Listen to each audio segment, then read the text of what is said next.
Inglaterra liquida sus problemas internos y organiza el Reino Unido.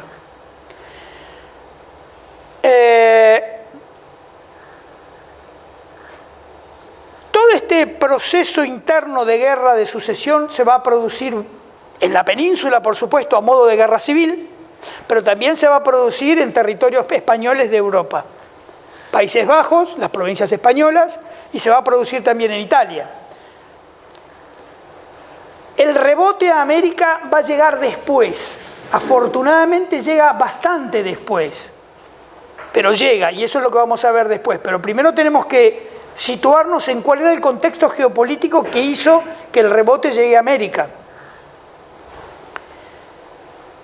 Las idas y vueltas de esta guerra, bueno, son propias de una guerra de desgaste, en la que ninguno de los dos contendientes pudo definir la guerra rápidamente. Por eso fue larga y muy costosa. Finalmente, hay un momento en el cual el emperador Leopoldo corona a su hijo Carlos como rey de España, y es la época en que se llama que había dos reyes de España al mismo tiempo. Ambos dos llegan a estar en la península, pero básicamente el rechazo de la población española a el bando Austria se hace muy evidente en el momento en que cada vez que las tropas austríacas católicas hacían alguna entrada junto con las tropas inglesas, no había iglesia que no saquearan. Y eso terminó desgastando, siendo que la Casa de Austria tenía el prestigio que tenía en España, terminó desgastando mucho el apoyo popular, que en España siempre tuvo mucho que ver. Pasó después con las guerras napoleónicas, donde España, en la España profunda, no puede ser derrotada, y después se vio con virulencia en la Guerra Civil del 36, ¿no? Una cosa donde la virulencia, terrena, es muy fuerte, ¿no? Los españoles en guerra civil son muy difíciles. Entonces aquí pasó lo mismo. Cuando fracasan todos los desembarcos, si bien la flota anglo-holandesa, porque también intervenía acá Holanda, era efectiva en el frente del Atlántico y el Mediterráneo, cae Gibraltar, cada intento, sea por Barcelona, o sea por Cádiz, o sea por el puerto de Santa María, cada intento terminaba en fracaso, de desembarco y penetración, siempre terminó en fracaso, y cada fracaso terminaba en saqueos y pillajes que terminaron logrando que la gente no apoyara al bando, que en definitiva era el bando que podía enarbolar la bandera de Carlos V. Claro, pero no me cierras que ni Francia ni Austria, mucho menos Austria, hacían alianza con los ingleses, pero tampoco había una simpatía hacia Francia. Era como denigrante de alguna manera, tenía que salir de la península a buscar un rey. Pero es lo que pasó. Porque el resto de todos los reinos de España conformaban los reinos menores. Sí, es verdad. Uno tenía poder para... Es verdad, yo estoy seguro de lo que... O sea, vos pensás que no hacía mucho que estaría fresca la memoria de Francisco I preso por Carlos V, o sea, la batalla de Rocroi, es decir, no debe haber sido nada simpático tener que hacer eso. El contraste había que elegir, decir, bueno, me tengo que cortar una mano, viste, la Sí. de la izquierda, porque Sí. ni el menú francés ni el austriaco era... No, pero prevaleció el francés por estos factores que yo te digo. Además, el tema religioso tuvo que ver, y que en cierta manera la nobleza castellana, que era la más poderosa, veía en el modelo francés la posibilidad de mantener la unidad y el orden de España. Y eso derramó. Los saqueos que entraron, como te decía antes, por Cádiz y por el puerto de Santa María, no lograron que la población andaluza se pusiera del lado austríaco. No, ese factor no era menor. De hecho, las 2 veces que entra el pretendiente austríaco a Madrid coronándose como rey, le vacían las calles. No, la gente no sale ni a recibirlo. Y la segunda vez, él parece ser que comenta que era notorio que esto no iba a funcionar. Y si bien España estaba desgastada y Francia estaba desgastada en la guerra, finalmente las plazas que estaban en la costa, tomadas por los ingleses y por los holandeses, terminan siendo replegadas. La única que queda es Barcelona, que al final cae en el 14. Es decir, yo viéndolo también, pero a España le pasa esto 100 años después con Aranjuez, le pasa 100 años después con Carlos IV. O sea, España es la decadencia de España en este momento, donde tiene que depender de esta gente, de los franceses. Así que sí, pero es lo que pasó. ¿El poderío francés de dónde viene? Porque decimos, bueno, los ingleses con el comercio, pero básicamente los franceses también tenían que tener un apoyo. Lo que pasa es que Francia era el continente. En ese momento Francia era la potencia continental que España había dejado de ser. Y Gran Bretaña, si bien ya era perfilada claramente como la que se venía como la gran potencia naval, tampoco en el 1700 Gran Bretaña es lo que va a ser en 1780. O sea, vos ves el proceso de crecimiento, pero está arrancando. Francia ya era poderosa, más poderosa continentalmente que los ingleses. Pero el poderío le viene justamente de que España había dejado de tener presencia, sobre todo en Italia, y Francia había consolidado territorialmente no solamente el territorio actual de Francia, sino también Bélgica. No te olvides que esa parte es francófona, y al mismo tiempo tenía una proyección que no había tenido antes hacia Lorena y hacia el mundo germánico. Entonces, en ese momento, sobre todo después de lo que habíamos hablado de cómo queda debilitada el centro y este de Europa por los avances otomanos, digamos que Francia queda sola como gran potencia. España está fuera, Italia no existe, Prusia no existe, Polonia, Rusia está en su mundo. Entonces el poderío de Francia viene un poco también de toda la situación geopolítica que encajó, como cuando fue el momento de España, también la situación geopolítica encajó. Así que para mí no hay duda de que si tuvieron que tragar ese sapo, no hay duda, pero no les quedaba otra. Sí, perdón. ¿Hubo españoles que pelearon entre dos bandos? Sí. Sí, por eso. Distintos reinos, porque decía que la Casa de Castilla había apoyado más al francés. Exacto, por eso la guerra en la península fue guerra civil. Por eso en la península fue guerra civil. ¿Regional, digamos, el apoyo? Sí, básicamente lo que había comentado antes, el reino de Aragón siempre había tenido un sentido de autonomía muy grande, que es lo que permite a la España medieval ser federal. El aporte de Aragón, vos no sé si estabas cuando vimos los escudos imperiales y reales, era fundamental la presencia de Aragón, marcando que Aragón no solamente era un reino más, sino que además en el fondo le hacía una contrapartida a Castilla. Una contrapartida sana, no la contrapartida moderna de Cataluña. Una contrapartida lógica. Lo que pasa es que Castilla, en el medioevo, se proyecta al Atlántico y se va a América, y Aragón, ¿qué se va a proyectar? No se proyecta. Sí, se proyecta Italia, pero ya no es lo mismo. Entonces sí, efectivamente. Y de hecho, Barcelona, en esta guerra de sucesión, es la ciudad que más lealtad, o mejor dicho, que más claramente se puso del lado de Austria. Y hay muchos que conectan esto con las guerras carlistas de los años 30, 40 del siglo XIX, porque coinciden los nombres, y porque también Barcelona se puso en contra de la línea sucesoria de Isabel II, pero en realidad no hay vinculación directa. Pero Barcelona, por replique de la diferencia, o mejor dicho, de la separación que planteaba Aragón, Barcelona siempre estuvo del lado de Austria. Así que sí, tenía avisos de guerra civil. El final de este proceso es altamente beneficioso para el Reino Unido. No es muy beneficioso para Francia, que queda liquidada, y por supuesto la gran perdedora es España. España, donde termina debilitada por todos lados, con un rey francés impuesto, en el fondo impuesto, que lo tienen que aceptar,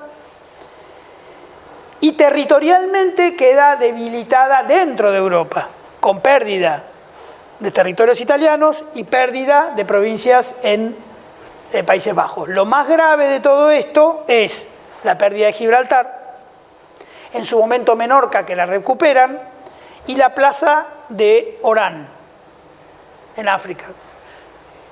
Plaza que para nosotros tiene importancia porque ahí terminó San Martín y también estuvo Sarmiento. O sea, y después hay una ciudad, Salta, que tiene ese mismo nombre. Alguna vez nuestra historia también pasó por ahí, de gente más próxima, ¿no?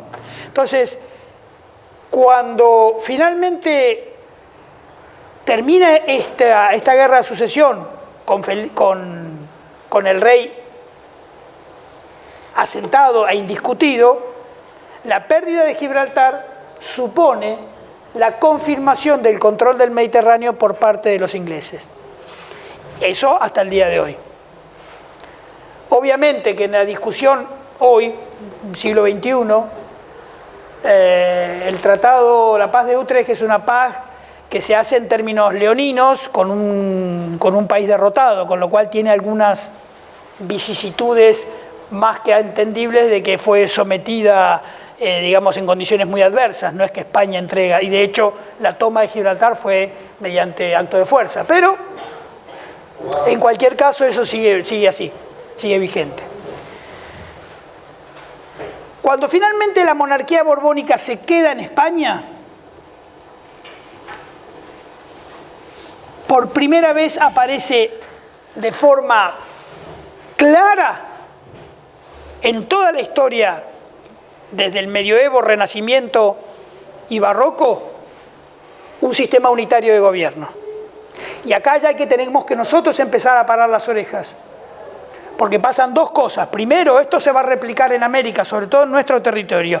Y segundo, el concepto de la monarquía absoluta ya va a ser indiscutible. Habíamos visto antes que en época Austria el concepto de la monarquía absoluta estaba cuestionado por los teólogos y por los juristas españoles.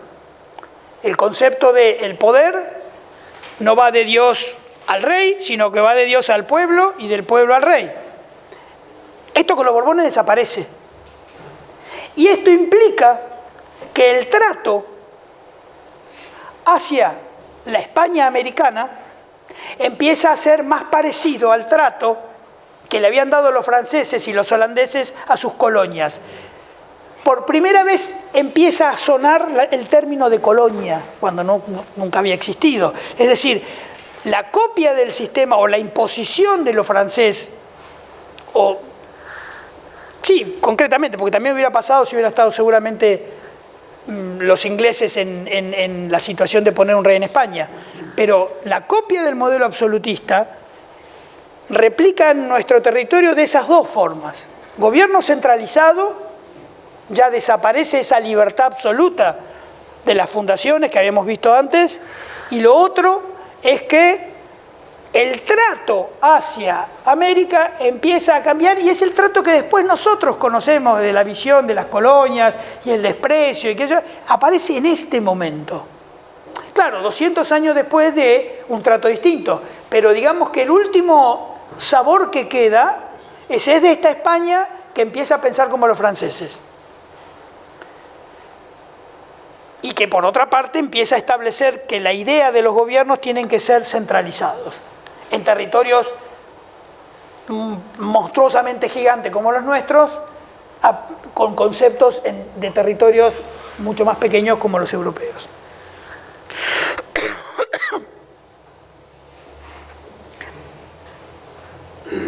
Terminada esta etapa que para nosotros nos rebota de esta forma, hay un paréntesis en un personaje que es necesario traer a cuento. Este personaje es Blas de Lezo. ¿A alguno le suena? Yo sé que a vos sí. ¿No? ¿Tampoco? Blas de Lezo. Blas de Lezo fue, sin duda, dentro de la historia de la gran historia de la Armada Española, fue el más grande de todos los almirantes que tuvo España. En toda su historia. Y aparece en este momento. Aparece ya en la Guerra de Sucesión, atacando Barcelona, perdón. Blas de Lezo es de origen vasco. Blas de Lezo se incorpora a la Armada Francesa en el momento de la Unión de las Coronas. En la unión, digamos, si bien los reyes... ¿Cómo? Borbónica, de los Borbones. Sí, de lo que estábamos hablando ahora justo en la Guerra de Sucesión. Luis XIV tenía especial interés en que los oficiales españoles de la Armada se formaran en la Armada Francesa, y este muchachito con 12 años entra en la Armada Francesa y se forma allí. Durante su vida, digamos, como marino, primero en la Armada Combinada franco-española y después, cuando ya vuelve la separación, todavía en época de Felipe V, la separación de las dos armadas, para los años 20, terminada la Guerra de Sucesión, Blas de Lezo ya tenía un historial muy importante como marino defendiendo las costas españolas y en un gran conocimiento de las maniobras y tácticas de la Armada inglesa. De modo tal que cuando él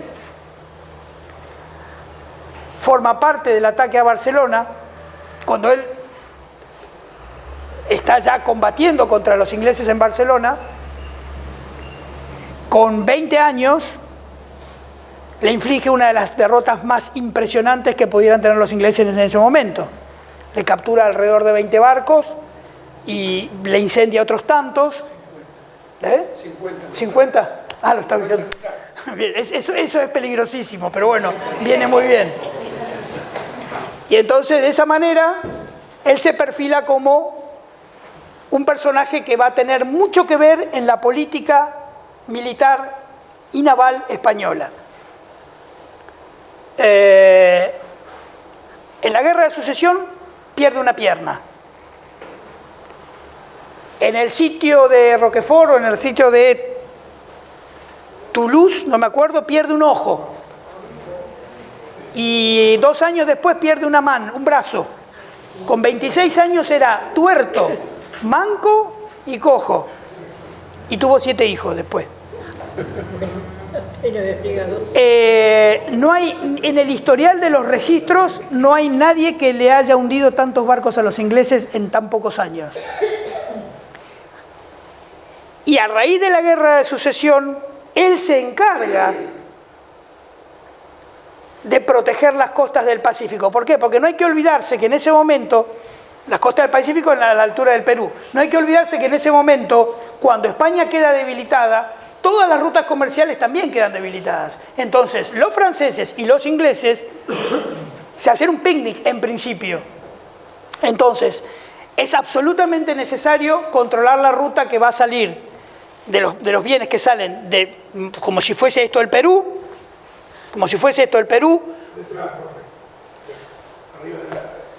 Bueno, acá. Si acá está el Perú, la ruta marítima va al istmo de Centroamérica y de ahí a Europa. Todo esto estaba controlado por ingleses y franceses. El corte comercial lo hace Blas de Lezo, con muy pocos medios. Calcular más o menos para 1720. En 1720 él consigue que el virreinato del Perú vuelva a tener autonomía comercial, ni más ni menos. Es llamado nuevamente a España, recupera la plaza de Orán de los otomanos, y este personaje va a tener una cabida súper importante en lo siguiente. El único punto débil que no había podido España controlar era justamente lo que hoy es Colombia y Panamá, por donde pasaban la carrera comercial. Para 1740 o 41, una flota inglesa asalta Portobelo, en Panamá, con la idea de hacerse fuerte allí, cortar todo el tránsito y de ahí pasar a Cartagena, en Colombia. ¿Esto en qué nos va a afectar a nosotros? Esto es 1740. Esto prepara la idea de crear un virreinato en el Río de la Plata. Los asesores, en este momento todavía no estaba Carlos III, pero ya toda la concepción geopolítica de España prepara que si España queda cortada acá, necesita asegurarse esto. Por eso es tan importante el asalto a Cartagena, y por eso también lo sabían los ingleses. Finalmente se produce el asalto a Cartagena, aparece Blas de Lezo sin su pierna, sin su ojo y sin su mano, con 3.000 hombres. Vernon, el comandante inglés, llega con 186 barcos, más o menos, y en el orden de los 30.000 hombres. 3.000 tiene España. Fortifican Cartagena de India. Y Vernon, por supuesto, le manda al emisario con la rendición, que es rechazada.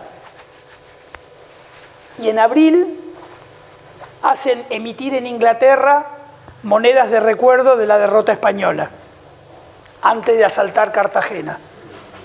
Asaltan Cartagena, el asalto dura semanas, y Blas de Lezo consigue que en la fortificación los ingleses no pudieran, porque prepara una fortificación muy eficaz, que no permite que los ingleses se acerquen, las bocas de fuego españolas son buenas, y ¿qué hacen los ingleses? Previsiblemente desembarcan para aprovisionarse y para poder buscar la retaguardia, pero Blas de Lezo vuelve siendo marino, hace una entrada en tierra firme, obliga a los ingleses a meterse en territorio colombiano, y nuevamente les da una soberana paliza y les entra por detrás con lo poco que tenían. Con lo cual, finalmente, Vernon se retira y pierden el orden de los 10.000 hombres. 10.000 hombres. No me acuerdo cuánta cantidad de buques pierden también. Y finalmente, ese hecho hace que, estamos en 1740,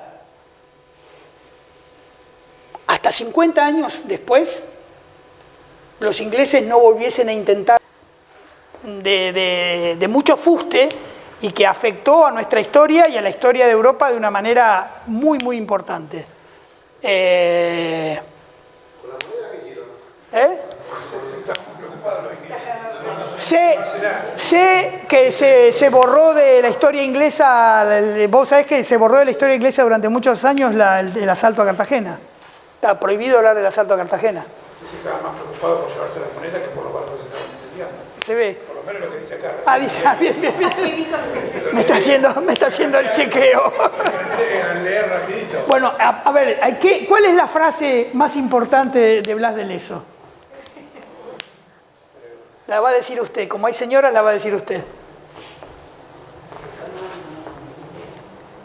La frase que yo la tenía en mis caballerizas hasta hace unos años, se me cayó el cartelito y la voy a volver a poner.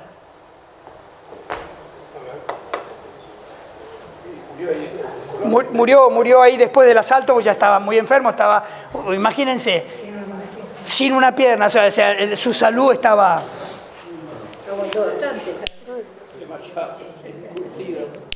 Y casado con una peruana. Pacheco de apellido. ¿Cuál es la frase? Claro, frase de Lezo. Que con algunos amigos y cercanos de la Armada nuestra siempre dijimos, algún día que haya que votar una fragata nueva hay que ponerle Blas de Lezo. Lo mismo que Juan de Austria. No, es un poquito más grosera.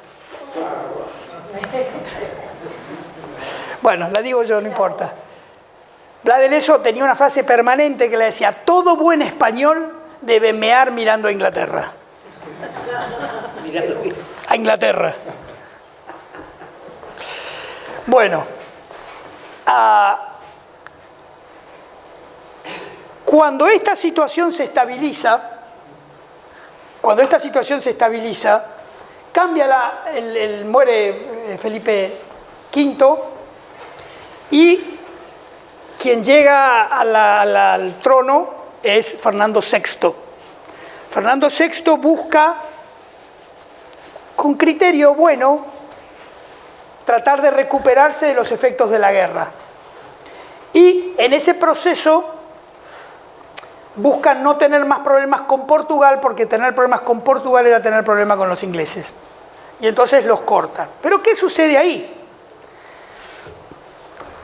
El mayor problema que tenía con Portugal era América, ¿no? Era sobre todo nuestra región.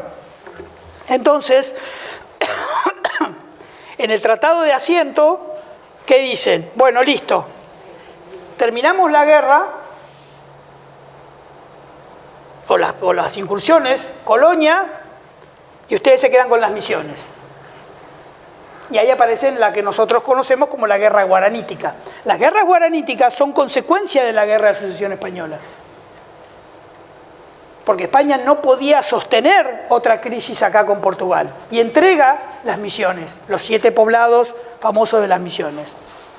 Y ahí es donde aparece lo que alguna vez hemos comentado acá, la famosa película La Misión, la resistencia, cuando viene la orden de Madrid, ya no Toledo, Madrid, de entregar todo el territorio a los portugueses.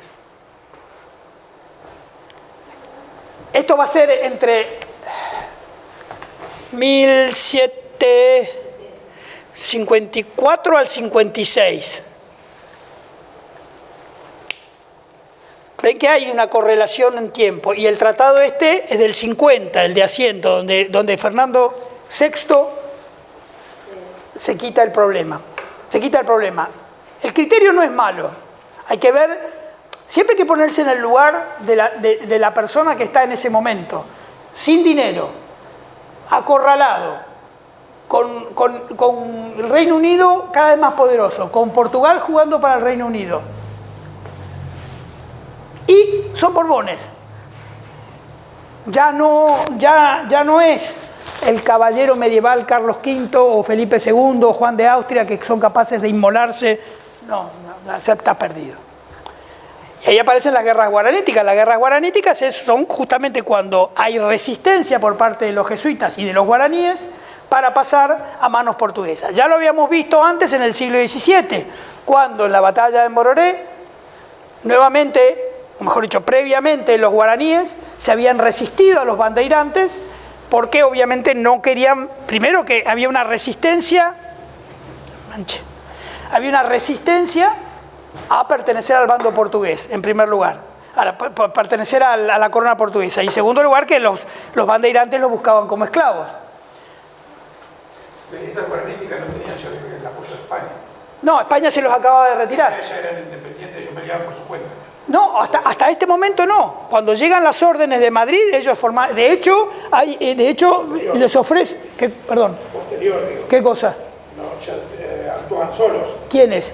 Los jesuitas y los guaraníes. No, no es que actúan solos, se resisten a la orden que llega de desalojo por parte del rey. Son súbditos españoles y quieren seguir siendo españoles. ¿Por qué? Porque le dicen a partir de ahora son portugueses. Y dicen no hay. Pelean. Claro, sí, pelean. Es una resistencia armada, con muchos muertos. Fernando, ¿puede ser que ahí haya un núcleo, un embrión de la idea independentista de 100 años después? Sí, en todo esto está. Desde la Guerra de Sucesión Española, donde ya América... ¿En América? Sí, la Guerra de Sucesión Española, que América es tratada de otra manera. Donde además la centralización hace que vos no tengas capacidad local. Todo eso genera un descontento permanente.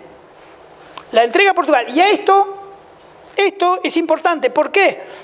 Porque por primera vez se ve claro, y lo vamos a ver en la Guerra de Independencia, que el 90% de los indios querían seguir siendo súbditos del rey y no independientes. Como aquí no querían ser súbditos de la corona portuguesa, sino de la corona española. Este es un patrón que se va a mantener en la Guerra de Independencia. Se va a mantener claramente con los indios que resisten a Bolívar, se va a mantener acá con los indios en Chile, que son realistas. Va a pasar muchas veces que los indios no quieren la independencia, quieren seguir dentro del modelo peninsular. Esto obviamente termina mal. Yo no sé la cantidad de bajas porque es imposible saberlo, hay un montón de números, pero es un horror. Y en el caso de la película de La Misión se ve muy bien, está muy bien, es curioso, ¿no? Porque la película de La Misión está hecha por un inglés, pero está muy bien hecha. La verdad que en eso son mejores que nosotros, porque ellos lo hacen y lo dicen. Nosotros nunca jamás hacemos gala de este tipo de cuestiones. Digo nosotros, no solamente por los argentinos, sino los españoles también. No. Entonces, este elemento de la entrega, hasta que está Fernando VI como rey de España,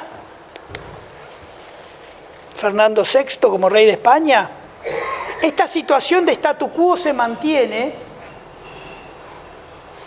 y la entrega hace que efectivamente Portugal se sitúe en lo que va a ser hoy la zona oriental de nuestras misiones.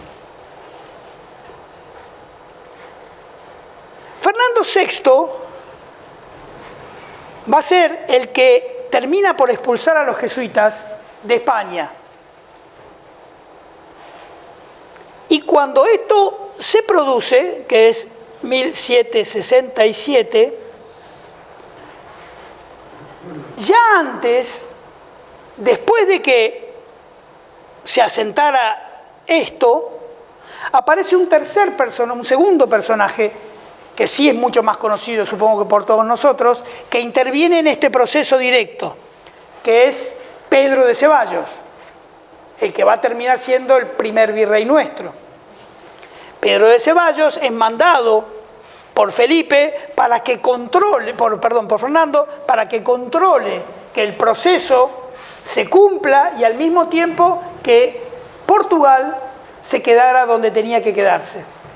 Cuando llega Pedro de Ceballos, que llega por estos años, creo que en el 57, por ahí, el proceso ya se había terminado y él encuentra que había sido muy violenta la guerra guaranítica y mitiga muchísimo el sufrimiento de muchos guaraníes, al punto tal que restablece algunos poblados y permite que, no impide que vuelvan al monte muchos de los indios que estaban volviendo otra vez al estado previo a las reducciones jesuitas.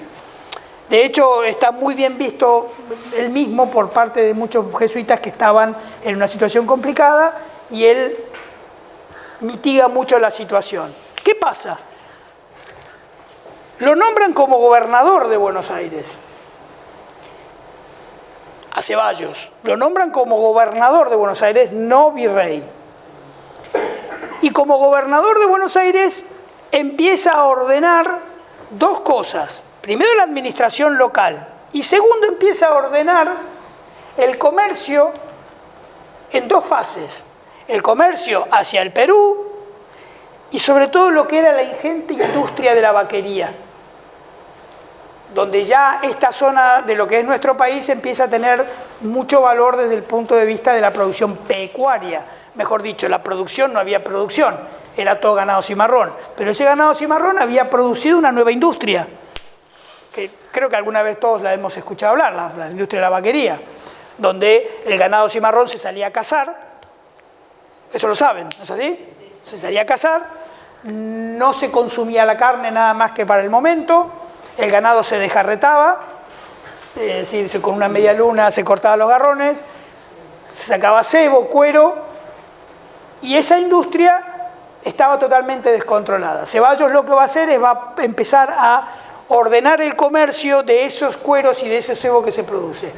paréntesis en este momento. Vinculado a esto está una de nuestras grandes tradiciones, que es la de la tauromaquia. Acá se hacía tauromaquia a campo abierto, pero en Buenos Aires había 3 plazas funcionando, donde las corridas de toros se usaban, obviamente, como necesidad de faena, porque no había mataderos, y porque además formaba parte de la tradición, además de las plazas de toros en las otras ciudades americanas. La tauromaquia es uno de los elementos de nuestra historia que ha sido permanentemente borrado. Poco sabemos nosotros de nuestra tradición de la tauromaquia.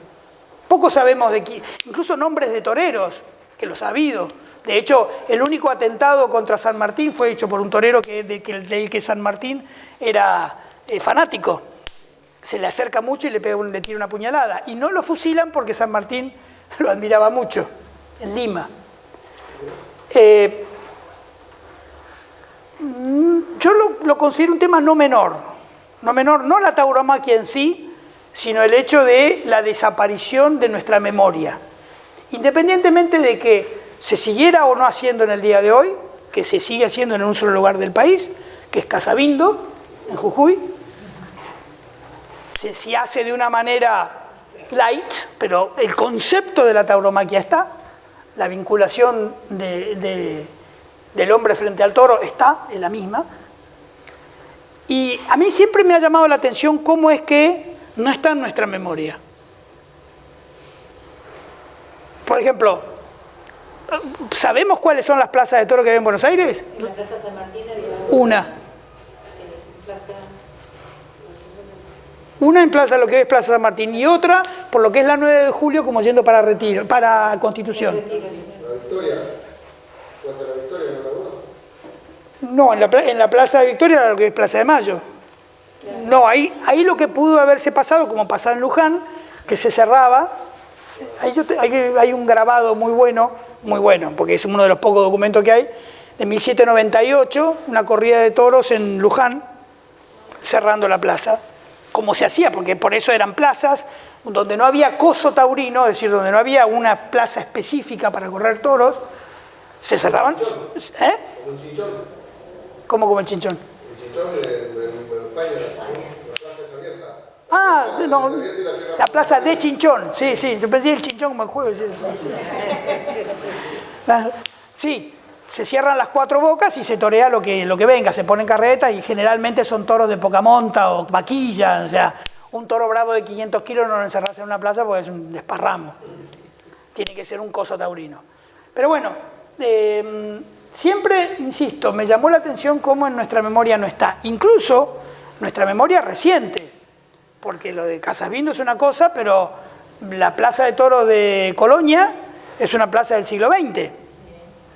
Mi abuelo llevaba toreros a Entre Ríos, toreros de poca monta, por supuesto, con ganado de poca monta, pero el concepto no se había perdido. Y estamos hablando de 1920. Y después, en Tucumán, la última corrida de toros es de 1930 y pico. Yo no tengo en algún lado registrado. 1930, hay fotos y filmaciones, incluso trayendo toreros desde España. Y a mí me pasa muchas veces que en el ámbito rural en el que yo me muevo, cuando uno ve una filmación o ve sobre todo una corrida de toros a caballo, que es la que a mí más me gusta, la de rejones, en general la gente nuestra, cuando ve una corrida de toros, se prende fuego, les encanta, lo llevan adentro. Gente que, por supuesto, son empleados rurales que no tienen un conocimiento más universal o lo que sea, pero ven una corrida de toros y los tipos hacen así. Lo llevan en la genética nuestra. Y para mí vale la pena tenerlo presente. Independientemente que no haya hoy corrida en nuestro país, creo que es algo que ha formado parte de nuestra tradición, que ha formado parte de nuestro carácter, que se marca claramente en esta época donde se toreaba a campo, como hoy en España los tentaderos, donde se tienta en el campo ganado para ver si las vacas son buenas madres para torear, o si los machos sirven o no sirven, y si no sirven van a la faena común, y si sirven van a la plaza. Es una pena, insisto, aparte de que haya o no haya hoy corrida de toros, es una pena que nosotros no lo tengamos presente. No tengamos presente que San Martín era un fanático de los toros, que Lavalle era un buen torero. No existe, está borrado como... Es como la Casa de la Independencia en Tucumán, ¿no? Que la tiraron abajo. Desapareció. ¿Eso por qué? O sea, ¿por qué no está en un Martín Fierro, en un Santos Vega, en un... Lo tenés en el matadero de Echeverría. El matadero de Echeverría te describe una corrida de toros del siglo XIX, no con la ambulancia en la puerta, con el otro que mira a ver cómo está el... Vos vas a una corrida de toro actual y hay 5.000 parámetros y protocolos de cuidado incluso para el ganado. Un toro que entra a plaza aflojando, manco, no se puede torear. En esa época. Pero en el matadero de Echeverría se ve claramente cómo era una faena en el matadero, porque en el matadero era una lucha contra el toro, porque además era ese toro que tenía sangre brava, porque por otra parte las sangres escocesas, inglesas, ellos llegaron en 1840. Llegaron en 1840 y no se hicieron populares hasta finales del siglo XIX. El ganado criollo, el ganado pampa, era muy difícil de manejar y tenía la genética del que habían traído de España. Ojo, en España, de España lo que se trajo como ganado de consumo no era el bravo, era lo que hoy se llama el retinto. Pero el retinto tiene genética brava. Si vos vas a un campo allí donde hay ganado retinto, no entrás como si fuera un Hereford. Por ahí tenés problemas. Ni hablar si entras donde hay bravos. Tenés que entrar de otra manera. Son fieras. Pero el retinto tiene una genética ibérica complicada. Imagínate 100 años suelto en la nada. Entonces, por eso también las ordenanzas para las corridas de toros también tenían que ver mucho con la cuestión de bromatología, de la época, de higiene, de cuidados que se tenía que reglamentar, y el que lo hace justamente es Pedro de Ceballos. En la época de la vaquería le pegaron una paliza importante, ¿no? Al ganado, y sí, no había control de nada, era consumo. Nadie pensaba en la reproducción y en el... Además era todo cimarrón, era de nadie.